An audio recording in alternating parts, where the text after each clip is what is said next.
from MMDSmart. My name is Ira Cohen. I'm responsible for our marketing and business development. Specifically, I'm responsible for our enterprise messaging business. One of our challenges has been that we were really surprised to find out that in the digital marketing world, SMS is sort of an afterthought. Many big brands are using it. They're using it as part of their marketing. They're using on-screen ads, they're using email, they're using lots of other stuff. And they're also using SMS. And even though SMS almost always has a higher ROI than any other channels, it sort of is an afterthought.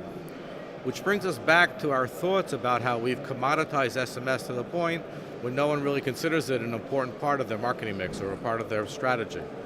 And that's one of the things that we've been doing. We're trying to evangelize to this world how important SMS should be to the mix. How important SMS really can be to bring better business results, which means changing the language of how we're talking to these companies. Well, it's not the shiny new car, basically. So within that digital marketing world, they're going to be the brands, okay? So there'll be a marketing manager for a brand. In the places where the marketing manager makes their own decisions, then very often they'll say, you know what, I want to bring the one of the best results. Very often they'll work with an agency. And we found that agencies have difficulty selling SMS because then companies say, well, why do I need you for? I can do this on my own. So it's not that shiny new technology. It's not the newest kid on the block. And we've had companies saying to us, you know, well, SMS is an old technology. I know, I was at the beginning of when SMS came to mobile handsets. I worked in the mobile industry at that time. We say to them, yes, but you're using email. And email is an older technology, and email gets no ROI, and no one reads promotional email messages, and you're still doing it.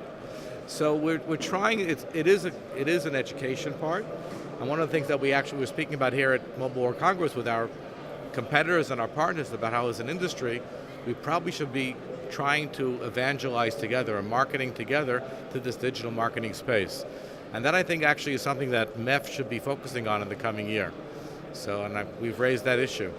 It really is strategically for us, particularly with RCS coming down the line, and RCS will have tremendous benefits to that digital marketing world.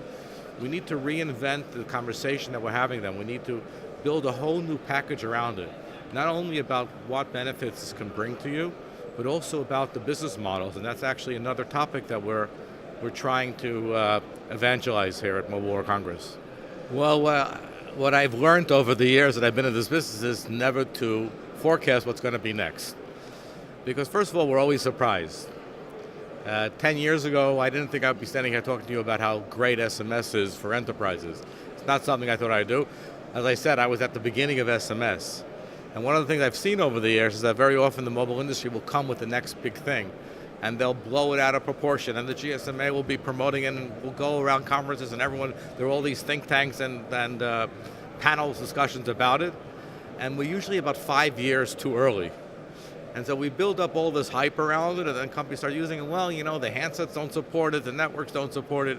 So I'm always very careful about hyping too much. We'd love to see RCS come.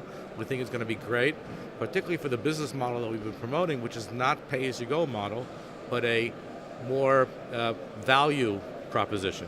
Based on the value proposition, that's the way that we begin charging for RCS. If we go back to the model of pay-as-you-go, I have a feeling the operator community is going to price it really, really high. Enterprises are going to pull back on it a little bit. But if we come with a different value proposition, what are your business benefits from using RCS? How does this help your business? Let's find the attribution of your success from the RCS messaging, and then pay us based on that success fee, which is what we're doing with SMS today. And we think that will really resonate for the enterprise community. I'm hoping that we'll have some way of convincing the operator community. Let's get back to SMS, and I'd be interested to, I know you've got a lot of kind of strong opinions about, the issues affecting SMS messaging in terms of the barriers to doing business and problems with the networks and things like fraud and grey routes. And are these still issues that you and the industry are battling through, and has there been any progress on that front? How has that end of things developed? It's a great question because, yes, we're still battling those things. So I get it. Because of regulation in different parts of the world, the networks have to be really, really careful about which traffic goes through them. We saw the data also about the things that are affecting how the operators see how fraud is affecting their business. We have to be very careful of that. But what's happened is that because they're so worried about the possible regulatory effects on their business, and because operators get licenses, local licenses, they're very worried about losing their license. We get that. But on the other hand, they've become so overcautious in many places that real traffic, which is being sent by real customers to real customers, is being blocked out and filtered out. We have it all the time. I believe the last time we met was in London, and I told a story which was very current then about a real customer who was sending online gambling messages in countries where it's permitted to an opted-in list, not using any language, violent language, abusive language, any other language, just pure deal, pure promotional offers, and that was filtered out. And we went back to the network and said, why? It's opted-in traffic. These people are all over 21, they're allowed to do this. Why are we filtering out that traffic?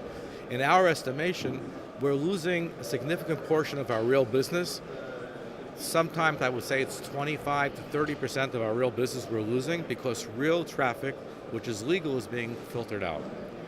Now, I get it. I understand that we have to be careful. I understand that we can't purposely go against any local laws. Understand that. On the other hand, we have to be much smarter about how we're doing it.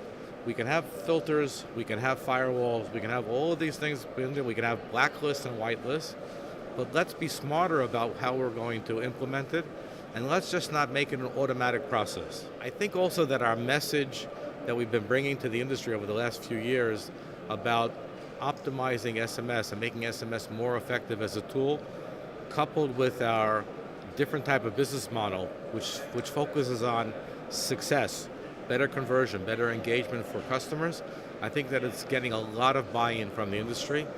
And just this morning I had a conversation with a really, really big telco who is totally buying into our business model. We had no idea that they were, and he actually brought it up. He said, I heard that you've been talking about it. I just want you to know that we agree 100%. And as we move towards RCS, this is the type of business models that we need to implement, because we're coming at it from a little bit of a different angle. And as I said before, we don't expect buy-in yet from the operator community, but at least they have to hear these other opinions. And if we don't come to places like this, there's no ability to express our opinion.